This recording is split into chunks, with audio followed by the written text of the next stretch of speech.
I want to demonstrate to you the sheer dishonesty of politics, especially on the Democratic side. Here we have James Carville with Dave Rubin, and on the Bill Maher show, James Carville is definitely losing a step, maybe three.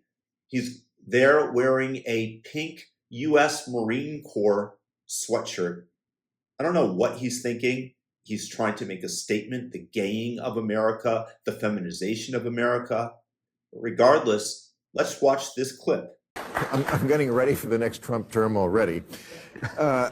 He says under his administration, his next one, schools will teach students to love their country, not to hate their country like they're taught now.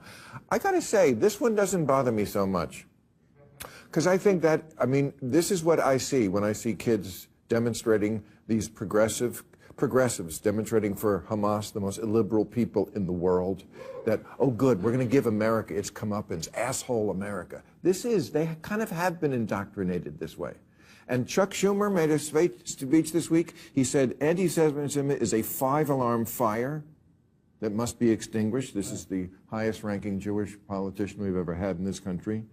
He talked about when Jewish people hear chants like from the river to the sea. Do you understand that means wipe us out by any means necessary? Vulnerabilities in the party, James. The Democrats have a big split generationally on this issue.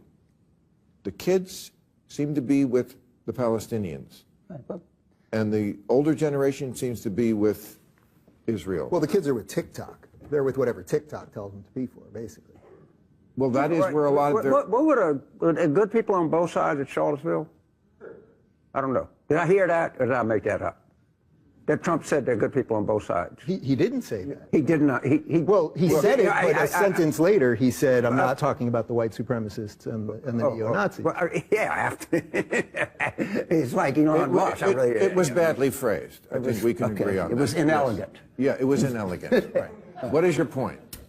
It seems as though Carville, a Democratic strategist, could not allow himself to be in a conversation where Trump was being complimented.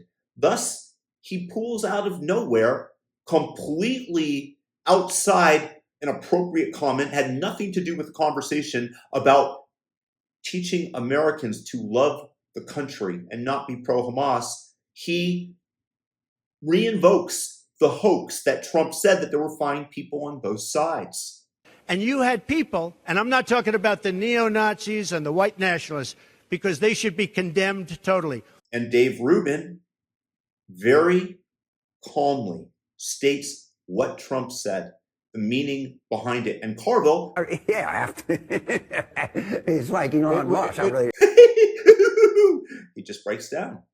He was lying. He was regurgitating this hoax that the whole Democratic machine perpetrated on the American people in an effort to retake the reins of power, in an effort to get them to hate Trump. And Carville is a representation of this in this moment.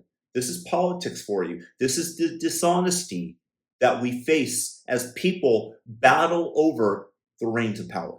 The palace intrigue. It doesn't have to be that way, but I understand when one side behaves in such a manner, like imprisoning or trying to imprison the leading opposition candidate, going after people that weren't even at the Capitol riot and imprisoning them for 22 years, like Enrique Tarrio, that people will respond in kind because this is human nature.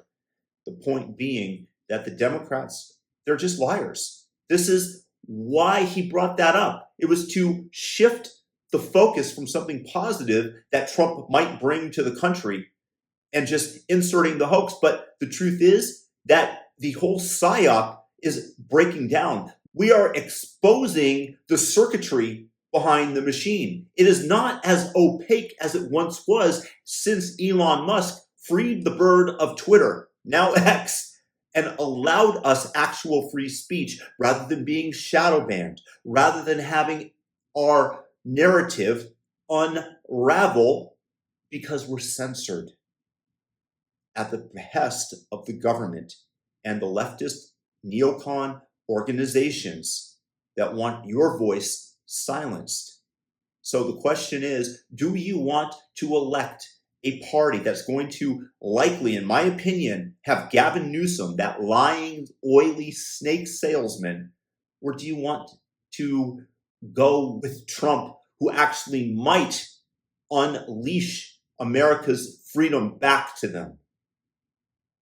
That's the question that I have, because Carville is a representation of the Democratic Party with his pink U.S. Marine Corps shirt, gaying the military, taking away your freedoms and playing psyops on you. And a credit to Dave Rubin for being so cool about it. Let me know your thoughts in the comment section.